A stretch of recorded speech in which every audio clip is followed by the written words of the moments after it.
Bueno, que los patitos, vamos a comentar el hecho de la descentralización solo como una forma de ordenación administrativa. Como decíamos ayer respecto de esta serie, que va a durar una semana, estaríamos hablando de un postulado ideológico más que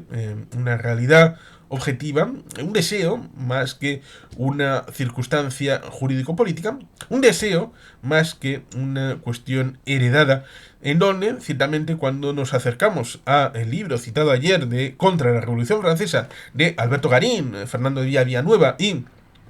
prologado por el gallego Ancho Bastos, Miguel Ancho Bastos, eh, nos encontraríamos con una situación en la que en esa llamada Revolución Francesa se estableció una suerte de centralización, a pesar de que pudiéramos hablar de la Guerra de los 100 años, podríamos irnos tan lejos como entonces, en donde Inglaterra estaría bastante junta, unificada, y por eso se animó a ir al combate. Y Francia salió en la época de 1410, en la década de los 10 del 1400, en la década de los 20, con Juana de Arco como ícono, a pesar de que Gilles de Rais luego tendría una afectación distinta respecto de Barba Azul, que luego incorporaría el ámbito de los cuentos. Pero ciertamente en esa época de la finalización, de la finiquitación con el delfín convertido en rey y la separación definitiva de Francia e Inglaterra respecto de la sucesión monárquica y territorial, nos encontraríamos con que se ha unificado en cierta medida para combatir de igual a igual con los ingleses, y esa disposición final pues ahorma el origen, el germen de una Francia que tendrá como continuación hasta en la época revolucionaria ciertos chispazos, donde ciertamente, por ejemplo, en 1512 nos encontraríamos con esa situación de la invasión de Navarra, la Navarra peninsular por parte de Ferran el Católic, y que en 1515 el Parlamento de Navarra establecería esa legalización a través del reconocimiento como rey de Ferran el Católic, pero ahí nos encontraríamos con que en 1525, en la batalla de Pavía, el rey de Navarra estará junto al rey francés y habrá vascos en ambos lados del conflicto.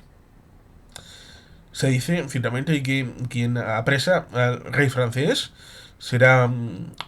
Pita de Veiga, un gallego, un vasco y un granadino. Tres personas que serán los identificados para la historia como aquellos que apresaron al rey francés en la batalla de Pavía. Y que en la vertiente norpirenaica, en ese momento de intento de reconquista del reino en 1512, 1516 y 1521, está la batalla respecto de Logroño, San Bernabé, que suele ser enmascarado respecto de la batalla contra el francés, olvidando este componente navarro, a pesar de que no es el mismo porcentaje de presencia en esos ejércitos y en las tomas de decisiones, a pesar de que el rey de Navarra sabía bastante bien que Logroño y buena parte de La Rioja, no en vano, la ciudad de Nájera tiene enterrado ahí la mitad del panteón real de Navarra, no era decisión del rey de Navarra, sino de el general francés que acompañaba a las pocas tropas navarras que estaban por ahí. Por lo tanto no era la misma prestancia e importancia debido al fracaso de 1516 y de 1512 respecto a los intentos de la reconquista del territorio peninsular por parte del rey de Navarra, en una situación que amerita ciertamente Capitanes del Reino, el libro de José Ambelocchi, que ya vino a presentarlo a este canal. Parte de la historia, de la profundidad estratégica de lo que supone el reino de Navarra y esa guerra civil que ya había sido cesada antes de la situación que derivará en 1512. Había sido cesada en 1506, 1507, con lo cual ahí nos encontraremos con una situación en la que en el siglo XIV-XV ha habido situaciones en Europa respecto de problemas demográficos y pestes y debilitamiento que algunos han aprovechado posteriormente para hacer estas cosas. Pero la vertiente norpirenaica que decía, nos encontraríamos con el hecho de que el reino de Navarra será incorporado posteriormente con Enrique III de Navarra, Enrique IV de Francia, el heredero en torno a 1610, por ahí, que será eh, Luis XIII. Luis XIII, que luego derivará en el rey Sol, Luis XIV, que pondrá a su sobrino nieto, eh, Felipe V,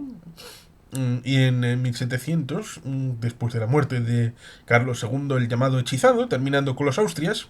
y empezando con la dinastía Borbón, que tiene esta raigambre, a pesar de no ser parte del entramado pineraico, pero sí el impulso, tanto para el reino de Francia como luego en la vertiente surpirenaica, en el caso de España, deriva del coágulo del ámbito del reino de Navarra. Un reino que, en cierta medida, se verá sobresaltado en el ámbito norpirenaico, con el ámbito foral, con aquella asamblea. Tenemos el libro de la alternativa Garat, un libro bien interesante, que habla de esa noche, a pesar de que está concentrado una serie de jornadas, en donde empezaron a decir los nobles que renunciaban a sus privilegios personales y empezaron otros ámbitos, en el caso territorial, es decir, que ellos también renunciaban a sus privilegios territoriales. En el ámbito de Suberoa, de la zona que estaba en torno a Po, que hablaba del Parlamento de Navarra, que está en un edificio, a pesar de que en buena medida no era un parlamento como un legislativo, sino con virtudes judiciales, pero que era un ámbito que ponía de Navarra, con lo cual había ese susodicho sustrato foral.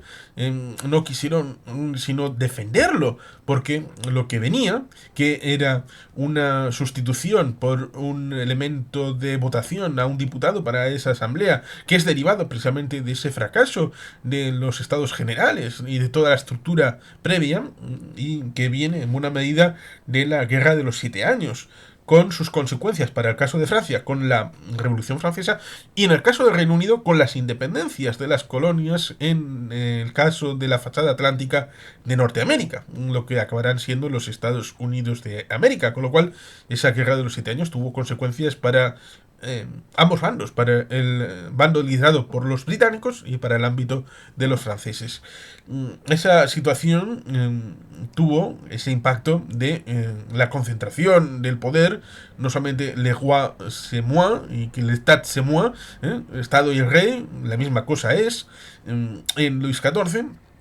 sino tratar de que esa realidad, la figura del rey, se transmute respecto de la nación, un ente más etéreo y por lo tanto más controlable, porque ¿cuál es la voz de la nación? Robespierre, Robespierre es el alma de la nación y por lo tanto se inventa también su propia religión laica, con su propio calendario, y tratar de eliminar de un plumazo no solamente a la monarquía, la aristocracia, sino también al clero, y ahí tenemos la consecuencia de la guerra de la Vendée, muy olvidada hasta que en los años 80 un catedrático tuvo a bien investigarlo, a pesar de que sacrificó su propia carrera, en el caso de Francia, de la Universidad de París, en que bueno, pues luego ha evolucionado para poder tener esto encima de la mesa respecto de lo que fue realmente la Revolución Francesa. Una situación en donde, como digo, en el caso de las Españas, y ahí tenemos ciertamente el libro en la vertiente atlántica respecto de Ullate Favo, españoles que no pudieron serlo, en donde toda esa construcción autónoma de hechos, no diré forales, pero sí de usos y costumbres propios en el otro lado del Atlántico, con sus virreinatos, pero también con su mezcla, no solamente física, sino también cultural, jurídico-política, en donde se incorporaban elementos propios para poder funcionar. Nos encontramos con el hecho de que, por esta derivada del francés, de tratar por ósmosis de incorporar este estilo que, cierto es, no solamente lo habían intentado en la época esta de la Revolución Francesa, también se le achaca. Noemí Toral lo comenta, y también David Nievas lo comentan acerca de Carlos III. llamado buen alcalde de Madrid, pero entonces eso significaría por contraprestación el hecho de que sería malo en otras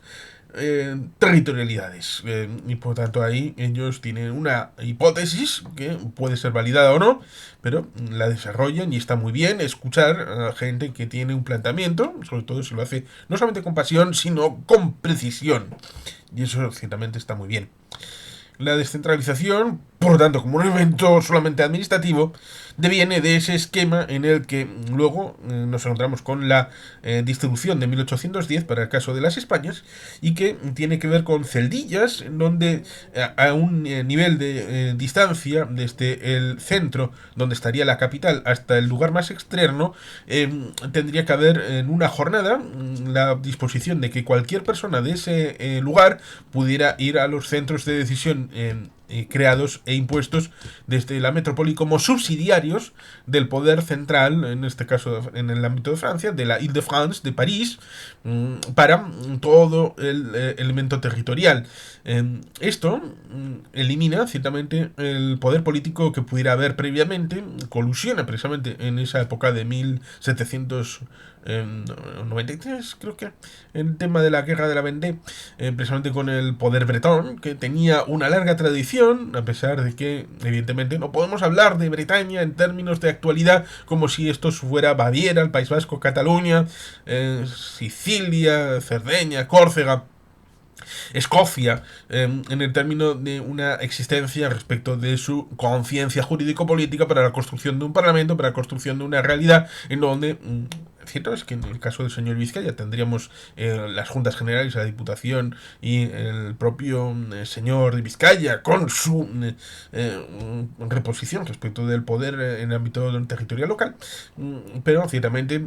la construcción, como se puede ver en antropología, de la formación de liderazgos en las comunidades se supone por sedimentación, y esto se va construyendo de largo tiempo. Por ejemplo, en el caso del señor de Vizcaya podríamos encontrar los primeros chispazos en el entorno del 1000, en ese siglo XI.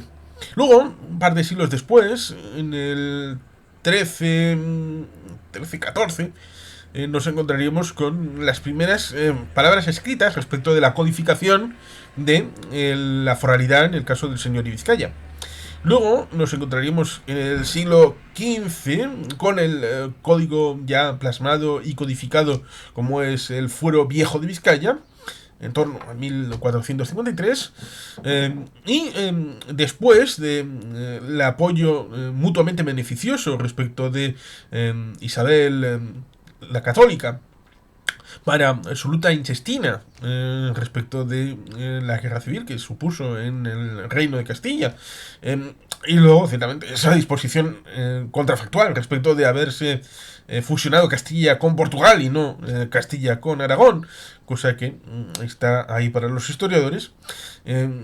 Y ciertamente nos encontraremos con el hecho de que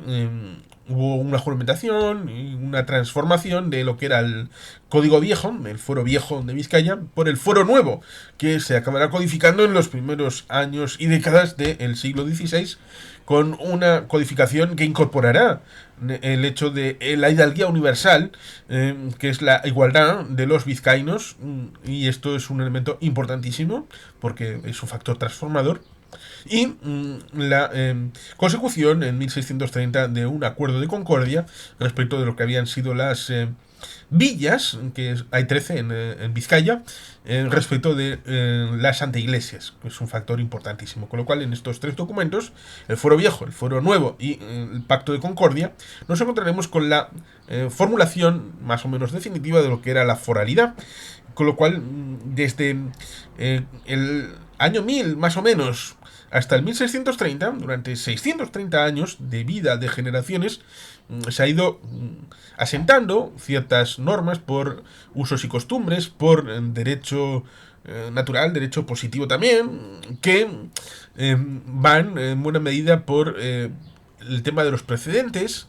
el tema de la codificación de esos precedentes, de la situación de esto se hace así, porque es bueno hacerlo de esa manera y eso se va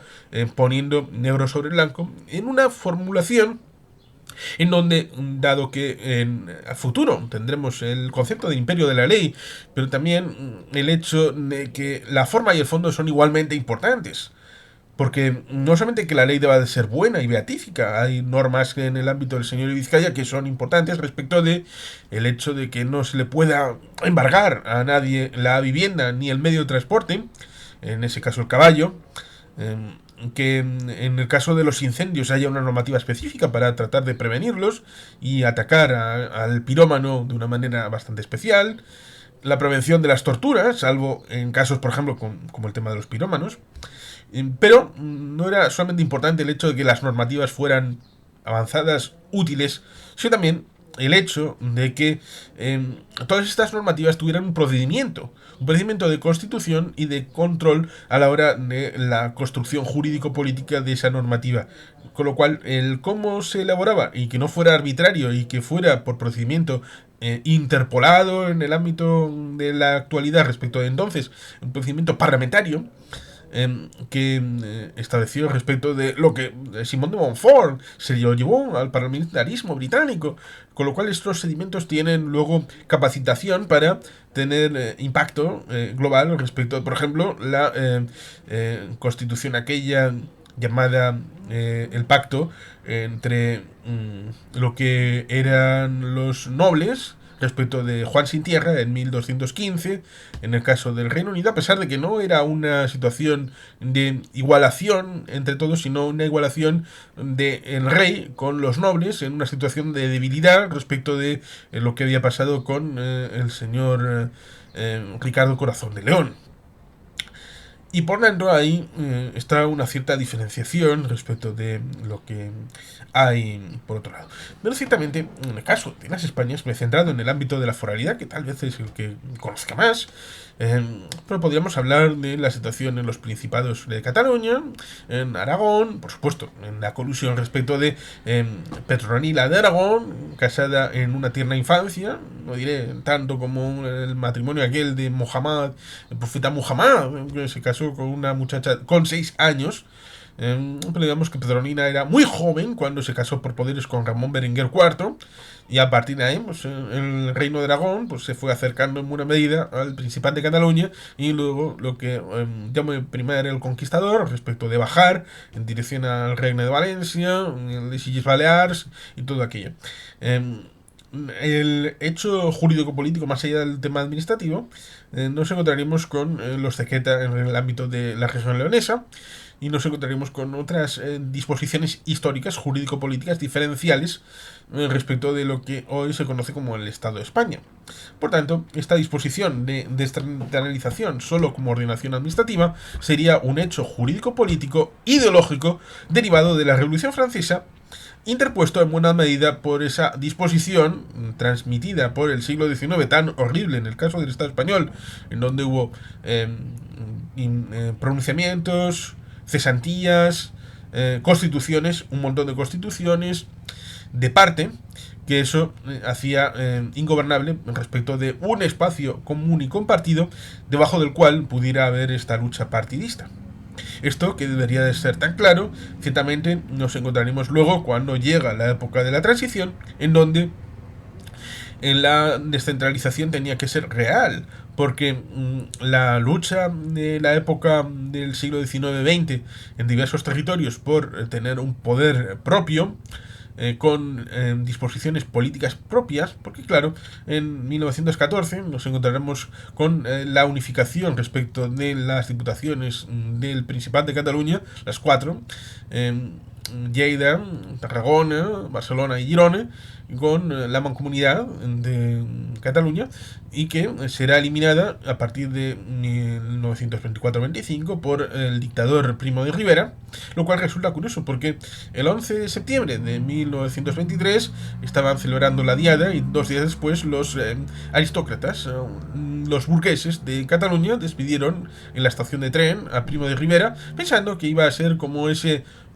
cirujano de hierro que iba a poner en sordina ciertas problemáticas para tratar de resolverlas extra legalmente, y luego volver al orden normal, porque este tipo de excepcionalidades, los problemas eran tan grandes que dentro del marco legal no eran resolubles. Por lo tanto, se apelaba a ese cirujano de hierro, mirando un poco a la marcha sobre Roma del año anterior, en donde el rey, que tenía esa potestad, nombró a Benito Mussolini primer ministro, a pesar de que luego la retórica fascista dirá otra cosa, pero él era miembro del Parlamento y podía nombrar a cualquier miembro del Parlamento sin necesidad de mayorías y minorías, y por lo tanto ese golpe de fuerza, como fue la marcha sobre Roma, fue una forma encauzada de manera más o menos legal, a pesar de que sea inmoral, por parte del rey, y por eso luego, con esta disposición, la monarquía se vio manchada, a pesar de que no surge con el periodo fascista, sino a finales del siglo XIX, con aquella reunificación italiana, pero la monarquía se vio pringada, como Alfonso XIII se vio pringado por la dictadura de Primo de Rivera, no solamente, sino también previamente por el informe de Picasso, el desastre anual de 1921, que dicen que fue el desencadenante de la situación dispuesta en 1923, en ese 13 de septiembre, en la Capitanía General de Cataluña, Barcelona. La descentralización, por lo tanto, no puede ser solo administrativa. Pasó con el caso de Galicia. Cuando devino la idea de poder avanzar con no solamente el Estatuto Vasco y el catalán, que se plebiscitaron el día 25 de octubre de 1979, en el caso de Galicia, que era el que venía después,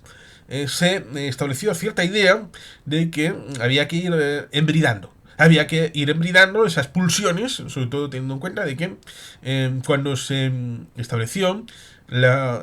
entrada en Madrid del plebiscito, el día 15 de julio de 1936, 3 días antes, los diputados, por tanto, estaban en Madrid, Castelao le pilló en Madrid, tal vez por eso se salvó,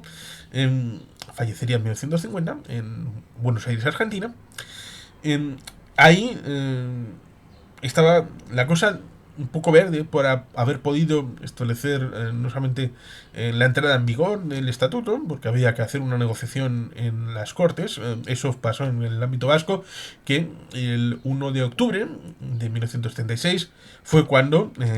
entró en votación en plenario, a pesar de que antes del inicio del golpe de Estado y de la guerra en comisión ya había superado ese trámite y solamente estaba a disposición el hecho de ser votado finalmente para su entrada en vigor, pero eso se demoró durante cierto tiempo, como se había demorado en la época del gobierno lerrousista cedista, en el llamado Bienio Negro, del 33 al 35-36, por cuestiones que la llamada derecha pues no tenía ningún tema vocacional, a pesar de que la derecha navarra, de cariz carlista, había ido junto al PNV en las elecciones constituyentes de julio del 31, juntos, para obtener un estatuto, el estatuto de Estella, a pesar de la concepción distinta. Por deber patriótico, por el JMNV, y algunos carlistas, no los jaimistas, pero otros que, como Falconde, estaban vinculados también por esa coalición, o ciertos navarreros, tenían una condición instrumental respecto de atacar a la naciente república con una formulación distinta, como por ejemplo nos podemos encontrar en el caso de Estados Unidos cuando hay un presidente demócrata. Esto pasa últimamente. Cuando hay un presidente demócrata, Texas quiere independizarse. Cuando hay un presidente republicano, California quiere independizarse. O por lo menos eso dice una pequeña minoría selecta. Por lo tanto, ahí nos encontraremos con el hecho, ciertamente, de que Galicia, cuando se produce esa circunstancia, se le trata de convencer de que tiene que asumir que las normativas que salgan del Parlamento de Galicia deban de ser refrendadas posteriormente por el Congreso de Diputados. ¿Qué autonomía parlamentaria es esa? Por lo tanto, eso se acabó rompiendo, a pesar de que luego posteriormente el Estatuto Gallego será aprobado por menos de un cuarto, casi sobre un quinto del censo, votado favorablemente, pero sin entusiasmo, sin pasión, sin emoción. y no ha sido actualizado. Es como el vasco, que no ha sido actualizado desde el momento de la transición y que todavía no ha sido cumplido, porque hay competencias pendientes de transferir en medios humanos y materiales, en el caso del País Vasco y también de Galicia. Por eso, ciertamente, nos encontramos con que esa descentralización, que solamente sería ordenación administrativa, va en contra de la España real. Va en contra de la disposición del acuerdo entre el PP y el PSOE en 1991-92 y entre el UCD y el PSOE en los dos acuerdos de interpretación de la Constitución respecto de los pactos autonómicos. Y por tanto ahí nos encontraremos con un choque que algunos defienden respecto de esa descentralización solamente como ordenación administrativa, pero que va en contra de, primero, la España real que se ha construido y segundo, de la vocación de decisiones políticas que suceden no solamente en el legislativo, sino también en el ejecutivo, ante la ausencia de un poder judicial territorializado, cosa que estaba previsto, pero a posteriori se enmendó la plana por una ley orgánica, la del Poder Judicial, respecto de lo que había sido previsto para los tribunales superiores de justicia, que iban a ser los epígonos, la culminación de los ámbitos territoriales, porque hay una doctrina, por ejemplo, en Estados Unidos, que habla de que determinados elementos cierren dentro del Poder Judicial de los estados, miembros de la Federación, y por tanto no afecten al Tribunal Supremo. Por lo tanto, ahí nos encontraríamos con una situación. Disculpas. A veces el centralismo jacobino da alergia. Da alergia y es bastante triste de ver. Pero más allá de esto, ciertamente, se busca por ciertos partidos, por ejemplo la JPNV, la búsqueda tradicional de la restauración foral plena, de la búsqueda de restaurar algo que existió antes de 1839, como es el Poder Judicial en el País Vasco. Y esto, evidentemente, completaría la tríada de poderes en el ámbito territorial. Y como diría la situación de este muchacho, como era Irujo, vamos a buscarlo porque está bien el tema de leerlo. Irujo en 1930, cuando tuvo que explicar esta realidad, a la disposición de tomar poder respecto de un poder foral. Irujo en 1930, en el caso de lo siguiente.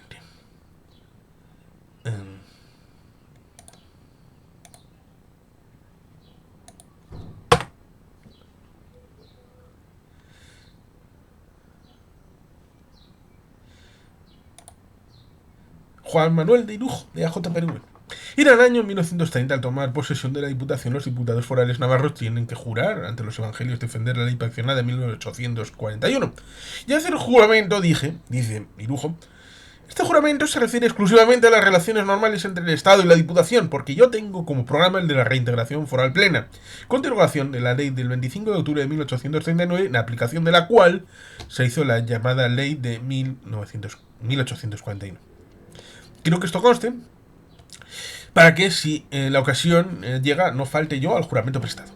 Nada más acabar, Valestena, diputado carlista, dijo: yo hago mías todas las palabras de Irujo. Estoy totalmente de acuerdo.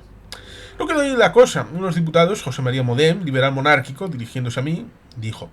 de modo que lo que usted quiere es volver al reino de Navarra. Sí, señor. ¿Con su moneda? Sí, señor. ¿Con sus poderes ejecutivo, legislativo y judicial? Sí, señor. ¿Con su independencia y separación de España? Sí, señor. ¿Unidos solo en la persona del rey? Sí, señor. Eso es separatismo. Mire usted, amigo Modem, desde 1515 hasta 1839 Navarra ha vivido en esa condición, lo mismo Vizcaya, Álava y Guipúzcoa en condiciones similares. Nadie le llama separatismo. Ahora eso lo llama usted.